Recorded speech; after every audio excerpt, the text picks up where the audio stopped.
जय हिंद, जय शिवराय, जय भीम.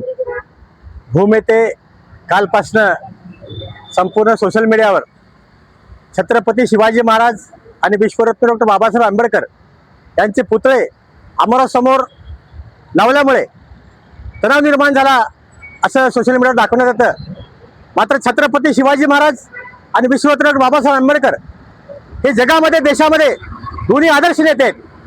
त्यांचे पुतळे एकासमोर आले, काय अडचण आहे? हा दोघांचाही आदर्श लोकांनी घेतला पाहिजे, कारण या दोघांचं काम हे समाजासाठी अत्यंत महत्त्वाचं काम होतं. हा दोघांनी अनेक हाल अपेक्षा सोडलेत. ज्या रूढीने छत्रपती शिवाजी महाराज त्रास दिला, त्याच रूढीने डॉक्टर बाबासाहेब आंबेडकर त्रास दिला.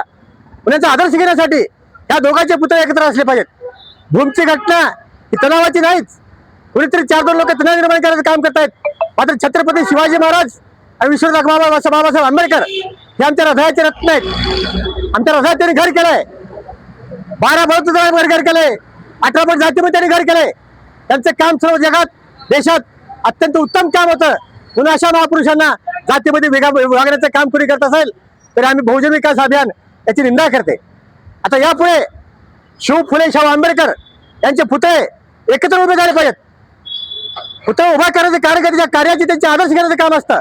म्हणजे सर्वांचे पुतळे यापुढे एकत्र निर्माण झाले पाहिजेत, उभा केले पाहिजेत आणि याचा आदर्श समाजाला घेतला पाहिजेत. भूमची घटना ही तणावाची नाही, तर सर्वांनी शांतता राखावी. कारण दोन्ही राजे आमच्यासाठी आदर्श आहेत, महाराष्ट्रासाठी आदर्श आहेत, देशासाठी आदर्श आहेत. हे तुम्हाला सांगू देतो. जय शिवराय, जय भीम, जय हिंद.